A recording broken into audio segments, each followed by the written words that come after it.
নমস্কাৰ N studies বাই চেনেলটোলৈ স্বাগতম জনাইছোঁ। এইটো ভিডিঅ'ত আমি ক্লাছ 8ৰ সাধাৰণ বিজ্ঞানৰ বল আৰু চাপ চেপ্টাৰটো আলোচনা কৰিম। এইটো চেপ্টাৰ নং 6।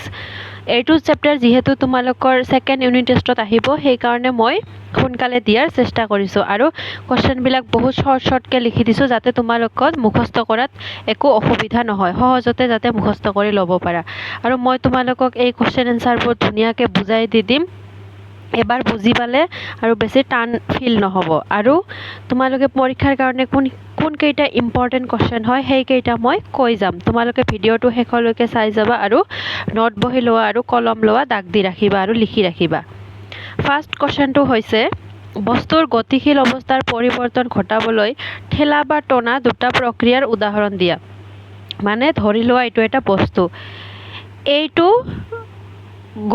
গতি কৰি আছে, এই গতি কৰি মানে স্থিৰ হৈ আছে, এইটোৰ গতি কৰি অৱস্থাৰ মানে গতি কৰি থকা চলি থকা অৱস্থাৰ পৰিৱৰ্তন ঘটাবলৈ আমি দুটা উদাহৰণ দিব লাগে। ঠেলাৰ দুটা উদাহৰণ তোমালোকে গম পোৱা, ঠেলা মানে কি?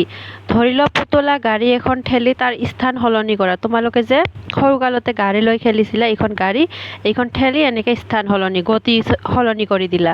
তাৰপিছত ফুটবল খেলুৱৈ এজনে ফুটবলটো কিক মাৰা। ফুটবল খেলুৱৈ এজনে ফুটবলটোক এনেকৈ কিক মাৰি কি কৰে? গল দি দিয়ে। এইটোৰো গতিৰ পৰিৱৰ্তন কৰে, এইটো ঠেলি দিয়া হ'ল। এই দুটা হ'ল ঠেলাৰ উদাহৰণ। তাৰপিছত টনাৰ উদাহৰণ, কুঁৱাৰ পৰা পানী তোলা, কুঁৱাৰ পৰা পানী টানি তোলা। তাৰপিছত ড্ৰয়াৰ এটা খোলা, এটা ড্ৰয়াৰ আছে এনেকৈ টানি খুলিব লাগে, এইটো ড্ৰয়াৰ খোলা। এই কুৱেশ্যনটো ইম্পৰ্টেণ্ট হয়। তাৰপিছত বস্তুৰ আকৃতিৰ পৰিৱৰ্তন ঘটাবলৈ বল প্ৰয়োগৰ দুটা উদাহৰণ দিয়া। কিবা এটা বস্তু আছে, ধৰি লোৱা এটা বস্তু, এইটোৰ আকৃতিৰ পৰিৱৰ্তন কৰিবলৈ বল প্ৰয়োগৰ দুটা উদাহৰণ দিয়া। আকৃতিৰ পৰিৱৰ্তন ঘটাবলৈ কি হ'ল? হাতেৰে হেঁচা দি প্লাষ্টিকৰ বটলৰ আকৃতি বিকৃত কৰা হয়।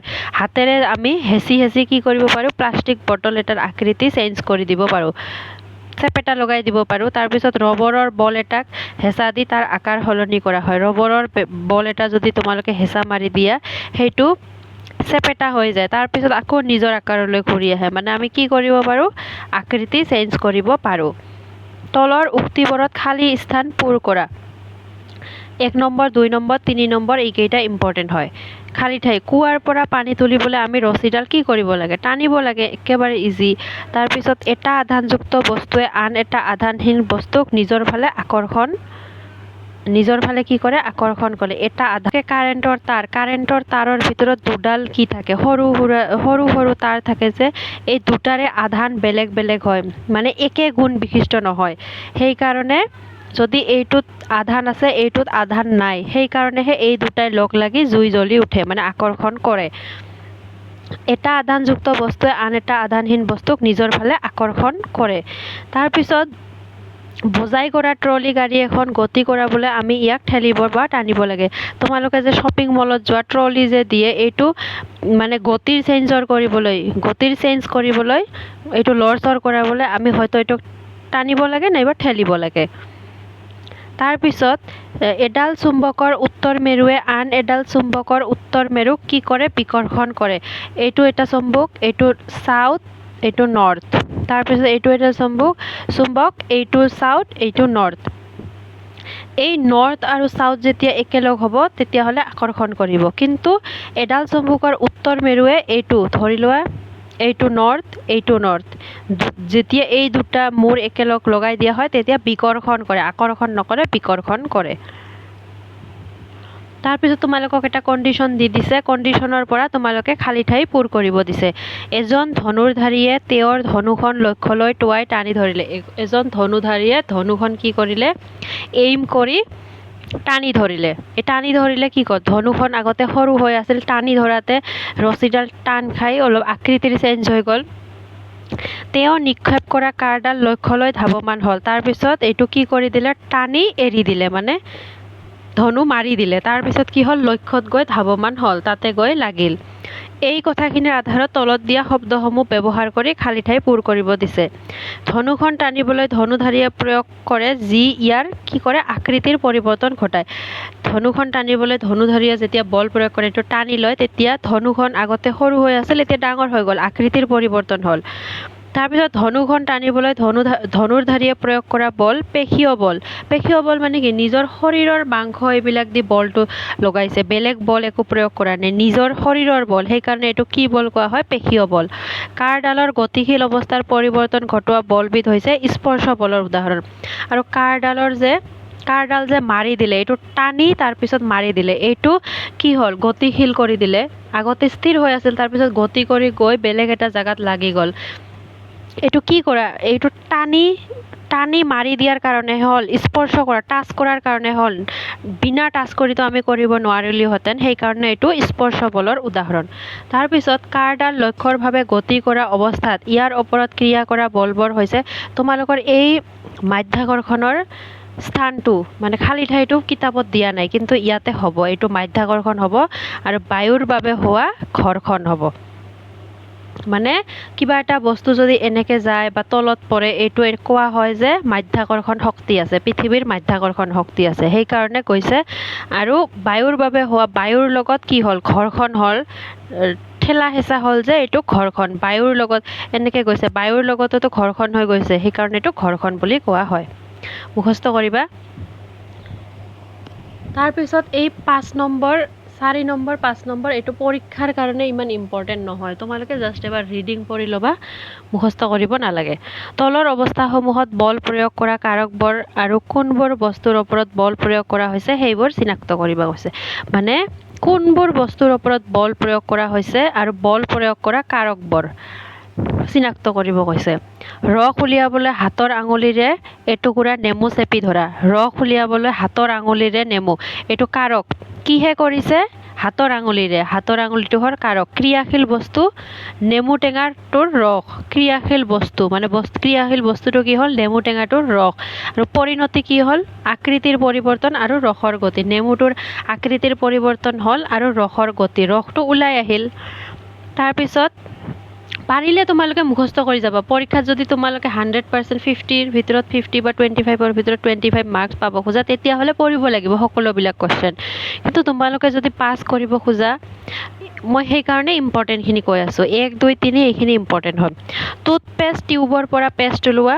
টুথপেষ্ট টিউবৰ পৰা পেষ্ট উলিওৱা কাৰকটো হ'ল, টুথপেষ্ট টিউবৰ পৰা আমি আঙুলিৰে কৰোঁ, সেইকাৰণে এইটো আঙুলি। ক্ৰিয়াশীল বস্তু টিউবটো বা পেষ্টটো, এইটোৰ পৰাহে আমি উলিয়াইছোঁ, সেইকাৰণে টিউবটো বা পেষ্টটো। পৰিণতি কি হ'ল? আকৃতিৰ পৰিৱৰ্তন আৰু পেষ্টৰ গতি। পেষ্টটোৰ আকৃতিৰ অলপ পৰিৱৰ্তন হ'ল আৰু পেষ্টটো ওলাই আহিল, গতিৰ পৰিৱৰ্তন হ'ল। বেৰৰ শাকতাৰ পৰা ওলমাই থোৱা স্প্ৰিং এডালৰ আন্তঃমূৰত গধুৰ ভাৰ এটা ওলমাই ৰখা হৈছে, এইটোৰ কাৰক কি হয়? ভাৰ। ক্ৰিয়াশীল বস্তু স্প্ৰিং। পৰিণতি কি হয়? আকৃতিৰ পৰিৱৰ্তন হয়। তাৰপিছত ঘ নম্বৰ, নিৰ্দিষ্ট উচ্চতাত প্ৰতিষ্ঠাপিত দণ্ড এডাল অতিক্ৰম কৰিবলৈ খেলুৱৈ এজনে জঁপিওৱা। ইয়াতে এডাল দণ্ড আছে, এইটো অতিক্ৰম কৰিবলৈ খেলুৱৈ এজনে জঁপিয়াই গৈছে, এইটোৰ কি হয়? কাৰক কি হয়? কাৰকটো মাটি, যিহেতু মাটিত আছে। তাৰপিছত ক্ৰিয়াশীল বস্তু দণ্ডডাল বা খেলুৱৈ, দণ্ডডাল আৰু খেলুৱৈ। ক্ৰিয়াশীল বস্তু কোনে কৰিব? দণ্ডডালে কামটো কৰিব আৰু খেলুৱৈজনে। পৰিণতি কি হ'ব? গতিৰ অৱস্থাৰ পৰিৱৰ্তন হ'ব। তাৰপিছত 6 নম্বৰ কুৱেশ্যনটো অলপ ইম্পৰ্টেণ্ট হয়। কমাৰে উত্তপ্ত লৰ টুকুৰা হাতুৰিৰে পিটি সঁজুলি তৈয়াৰ কৰে। হাতুৰিৰে মৰিয়াওঁতে বলে কেনেকৈ লৰ টুকুৰাৰ ওপৰত ক্ৰিয়া কৰে? হাতুৰিৰে মৰিয়াওঁতে বলে, যোনটো বল হাতুৰিৰে মৰিয়াওঁতে যিটো বল দিয়া হয়, সেইটোৰে লৰ টুকুৰাৰ ওপৰত ক্ৰিয়া কৰেনে? মানে আমাক সুধিছে, কুমাৰে লৰ বস্তু বাহিনী যে বনায়, কটাৰী, দা এইবিলাক যে বনায়, ফাৰ্ষ্ট এইটো গৰম কৰা হয়, উত্তপ্ত কৰা হয়, তাৰপিছত এইটো হাতুৰিৰে পিটি মানে যি বস্তু বনাব সেইটোৰ আকৃতি দিয়া হয়। এইটোৰ উত্তৰ হ'ল উত্তপ্ত লৰ টুকুৰাক আঘাত কৰি আমি বিভিন্ন আকৃতি দিব পাৰি। মানে কি হয়? কাৰণটো উত্তপ্ত লৰ টুকুৰাক আমি যদি আঘাত কৰি বিভিন্ন আকৃতি দিব পাৰি, মানে মাৰি গৰম লৰ টুকুৰা গৰম কৰি আঘাত কৰি যিকোনো আকৃতি দিব পাৰি। যেতিয়া কুমাৰে হাতুৰিৰ জৰিয়তে লৰ টুকুৰাটোৰ ওপৰত পেশীয় বল প্ৰয়োগ কৰে, আৰু এইটো হাতুৰিৰে মাৰাটো নিজৰ হাতেৰে মাৰিছে, তাৰ মানে কি? পেশীয় বল প্ৰয়োগ কৰে, তেতিয়া লৰ টুকুৰাটোৰ আকৃতিৰ পৰিৱৰ্তন হয় আৰু কমাৰে প্ৰয়োজন অনুসৰি তাক আকৃতি প্ৰদান কৰে। টুকুৰাটোৰ পৰিৱৰ্তন হয়, আকৃতিৰ পৰিৱৰ্তন হয় আৰু কমাৰে প্ৰয়োজন অনুসৰি তাক আকৃতি প্ৰদান কৰে। 6 নম্বৰটো ইম্পৰ্টেণ্ট হয়। ফুলোৱা বেলুন এটা সংশ্লেষিক কাপোৰ এটুকুৰাৰে ঘঁহি লৈ বেৰত হেঁচি ধৰা হ'ল। ফুলোৱা বেলুন এটা সাংশ্লেষিক কাপোৰ মানে সিনথেটিক কাপোৰবিলাক যে সিল্ক কাপোৰ পিছল পিছল যে এইটো দেখা গ'ল যে বেলুনটো বেৰত লাগি ধৰিছে বেলুন আৰু বেৰখনৰ মাজৰ আকৰ্ষণত কি বলে ভূমিকা কৰিছে ফুলোৱা বেলুন এটা সাংশ্লেষিক কাপোৰ এটুকুৰে ঘঁহা হয় তেতিয়া ইয়াৰ স্থিতি বৈদ্যুতিক আধান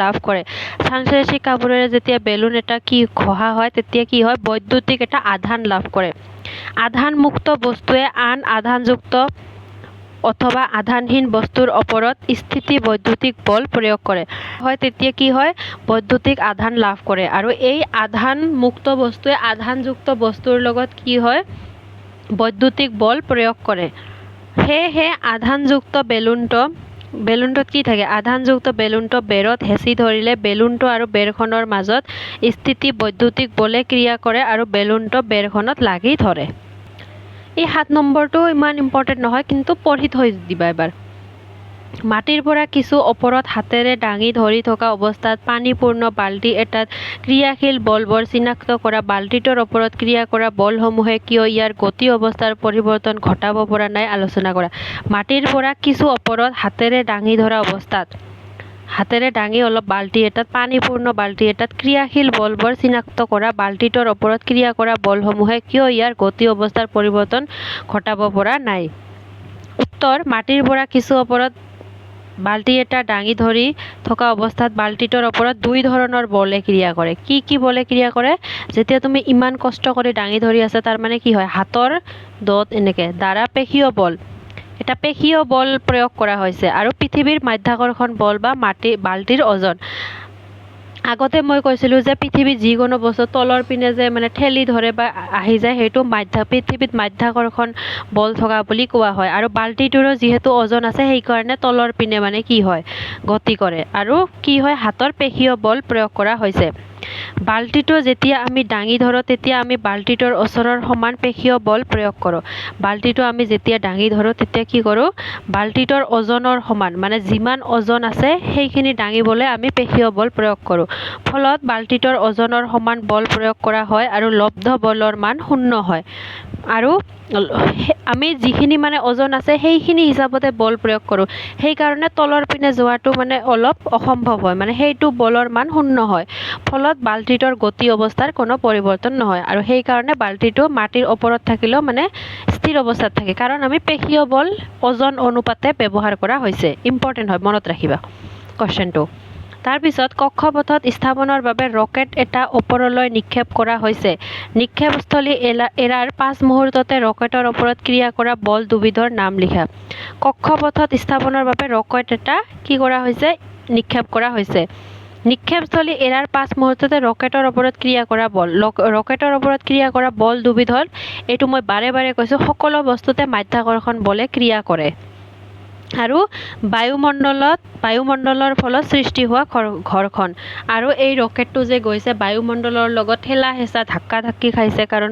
বায়ুমণ্ডলত বহুতো গেছ আছে আৰু সেইকাৰণে এইটো কি বুলি কোৱা হয় বায়ুমণ্ডলৰ ফলত সৃষ্টি হৈছে কিহৰ ঘৰ্ষণৰ তাৰপিছত ড্ৰপাৰ এটা খোলা মূৰ্ত পানীত ডুবাই ৰাখি ইয়াৰ বাল্বটো চেপি ধৰিলে ভিতৰৰ বায়ুখিনি বুদবুদ আকাৰে ওলাই যোৱা দেখা যায় তো ট্ৰাই কৰি চাব পাৰা ড্ৰপাৰ এটা খোলা মূৰ্ত পানীত ডুবাই ৰাখি ইয়াৰ বাল্বটো চেপি ধৰিলে কি হয় বায়ুখিনি বুদবুদ আকাৰে ওলাই যোৱা দেখা যায় আনহাতে বাল্বৰ ওচৰত চাপ নাইকিয়া কৰিলে ভিতৰলৈ পানী সোমাই আহে আৰু যেতিয়া চাপ নাইকিয়া কৰা হয় তেতিয়া কি হয় ভিতৰলৈ পানী সোমাই আহে ড্ৰপাৰৰ ভিতৰলৈ পানী সোমাই যোৱাৰ কাৰণ হৈছে বায়ুমণ্ডলীয় চাপ এটা ড্ৰপাৰ এটা চেপি ধৰা হয় ভিতৰত যিমানখিনি পানী মানে প্ৰডাক্ট থাকে বা বায়ু থাকে সেইখিনি বুদবুদ আকাৰে এৰি দিয়ে মানে ওলাই যায় আৰু যেতিয়া ড্ৰপাৰটো আমি মানে কি এৰি দিওঁ তেতিয়া যিমানখিনি পানী থাকে বা যি থাকে সেইখিনি এই ড্ৰপাৰটোৰ ভিতৰলৈ সোমাই আহে এইটো ট্ৰাই কৰি চাব পাৰা এইটো কিহৰ কাৰণে হয় বায়ুমণ্ডলীয় চাপৰ কাৰণে হয় তোমালোকক অপশ্যন দিয়া আছে